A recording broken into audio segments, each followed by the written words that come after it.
Hi, Ed with Mr. Clean's duct cleaning. Today we're doing dryer vents. I wanted to show you how we clean. We clean from the outside. So here's your vent. We use different tools.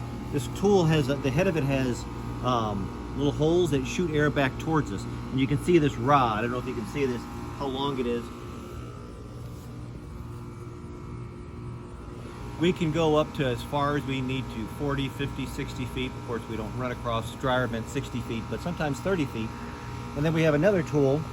Let me show you this here that we're going to be using too. Inside there, I'll get some air here. Go ahead.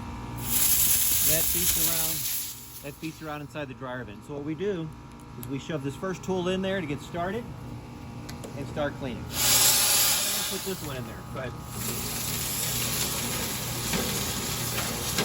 After we run those fingers, those little things that beat around there, we'll run this one more time. Normally I wear a mask, but it's hard to talk with a mask on. So anyway, thanks for watching.